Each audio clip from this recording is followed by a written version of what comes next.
A local man is risking being arrested to share his personal story about why North Carolina needs medical marijuana. Bills to legalize the drug have failed. WCCB Charlotte's Audrina Bigos found out what's being done behind closed doors to change that. Keep it fresh, keep it out of light, because light degrades the THC. Tom took me into his home, to his stash of marijuana in his kitchen. This right here has made the difference in my ability to get up and do. Put it in this grinder.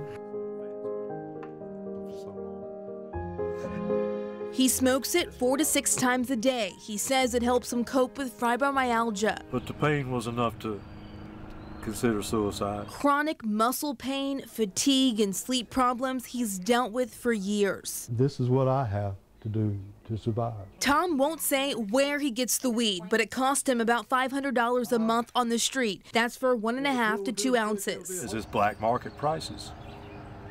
Can't get around that. The price and the risk is high. But yeah, you take it and put it in here. In North Carolina, possession of more than 1.5 ounces is a felony, with a sentence of 3 to 8 months behind bars. How much of this do you grow and how much of it do you purchase? If I'm growing, I don't buy any. Growing marijuana carries another 3 to 8 months if he's arrested and convicted. And I realized it's a chance that I stick my neck out, I could get clipped.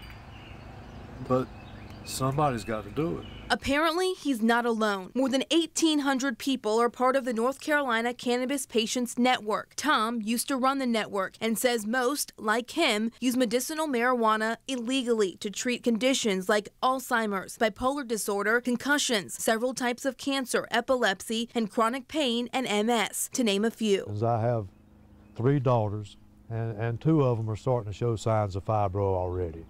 I don't want them to have to go to street corners to get something that will help them. But medical marijuana has been blacklisted in the North Carolina General Assembly. This is not about getting high. This is about medicine. North Carolina Representative Kelly Alexander from Charlotte is the man behind the push to legalize medical marijuana. As long as I'm in the legislature, folk are aware that the issue is not going to die out. Alexander sponsored House Bill 78. While it got further than past MedWeed bills in the North Carolina legislature, it died in committee. The bill would have made the drug legal for patients with chronic, debilitating medical conditions. It makes no sense. Right now, we could pick up anywhere from $50 to $75 million in tax money. State needs it.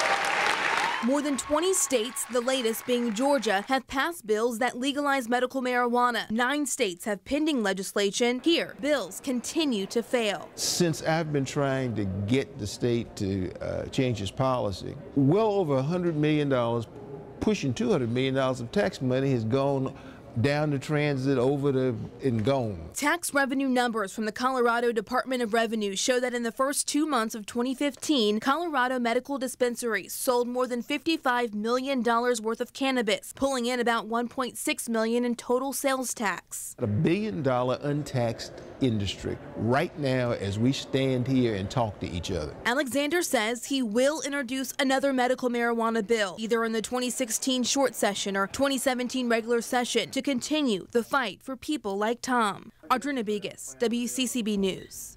Medical marijuana supporters say they will now lobby for NC House Bill 317. It would legalize cannabis use for terminally ill patients in hospice care. Governor Pat McCrory signed a bill into law last year that allows a type of cannabis oil for treatment of seizure disorders.